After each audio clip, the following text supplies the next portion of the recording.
Halo teman-teman, salam energi mandiri.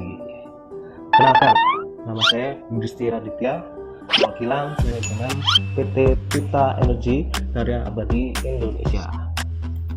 Nah, di sini saya akan berbagi sebuah informasi mengenai sumber energi mandiri penghasil listrik. Apakah yang dimaksud dengan sumber energi mandiri? Sebelum saya bahas mengenai energi mandiri, part 1, part 1, jangan lupa ya, subscribe channel kami, like dan share video ini. Yuk mari kita selamatkan bumi dengan energi mandiri yang ramah lingkungan. Sudah?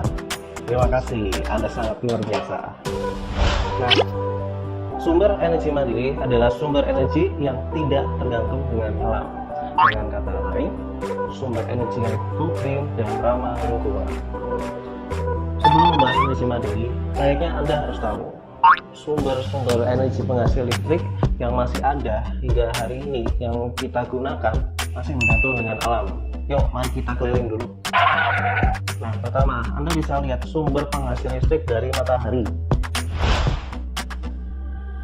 Alatnya adalah panel surya.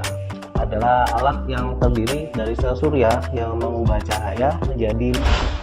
Nah, jadi sumber ini berasal dari cahaya matahari yang berubah menjadi energi listrik yang kita gunakan hari ini. Seperti ini untuk prosesnya.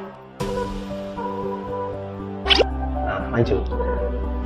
Kedua, Anda bisa lihat ini adalah sumber penghasil listrik dari air atau yang sering disebut dengan PLTA. Pembangkit listrik tenaga air merupakan sumber pembangkit listrik yang menggunakan energi penggerak turbin yang berasal dari air.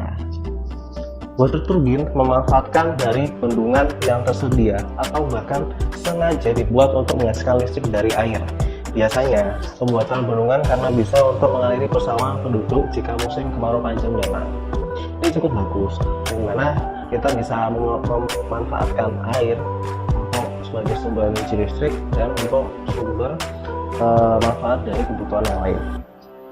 Nah, next kita ke nomor 3, sumber penghasil listrik dari angin. Seperti yang Anda lihat, tenaga angin merupakan pengumpulan energi yang berguna dari angin. Ini bisa menghasilkan listrik dari wind turbine atau turbin angin yang seperti Anda lihat di belakang saya.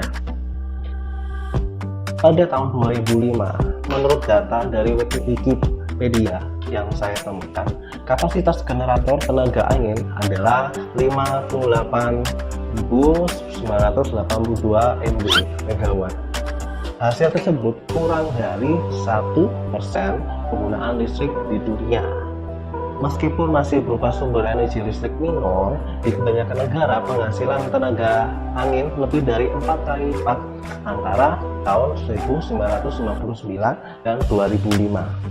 Jadi hingga saat ini pun wind turbine atau sumber penghasil listrik dari angin itu masih jadi pilihan dari pemerintah masing-masing negara atau bagian negara sebagai sumber penghasil listrik.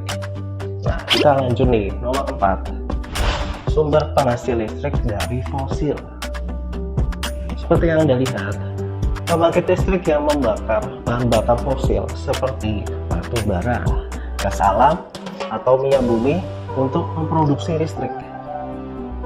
Pembangkit listrik tenaga bahan bakar fosil didesain untuk produksi skala besar yang berlangsung terus-menerus.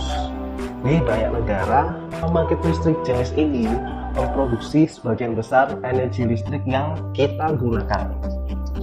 Nah, tapi jika boleh saya bercerita, bayangkan teman-teman, poin keempat ini yang banyak digunakan pembangkit listrik dalam menghasilkan energi listrik. Dampaknya sangatlah luar biasa jika terus dilakukan hingga jangka panjang. Apakah itu dampaknya? Bisa terjadi kerusakan alam dan pemanasan global. Yang merasakan itu bukan kita teman-teman yang hari ini, tapi dalam 10 tahun ke depan atau generasi mendatang, yang merasakan adalah anak cucu kita. Jangan sampai benar-benar terjadi ya. Nah, tadi itu merupakan beberapa dari sumber energi penghasil listrik yang masih banyak digunakan. Nah, kita lanjut ke part kedua ya. Huguen, generator go green yang telah kami temukan 15 tahun yang lalu dan telah kami perbarui saat ini. Huguen memiliki keunggulan, di antaranya energi ramah lingkungan, tanpa bahan bakar, tanpa tiang dan kabel infrastruktur, portable, lifetime bisa hingga 25 tahun. Nah, sekian demo video kami. Kami juga membuka peluang bisnis di bidang energi. Modalnya hanya cukup dari Rp100.000. Anda sudah bisa bergabung dengan kami bisnis di bidang energi. Silakan info lebih lanjut mengenai bisnis ini hubungi manajemen kami ya. Terima kasih.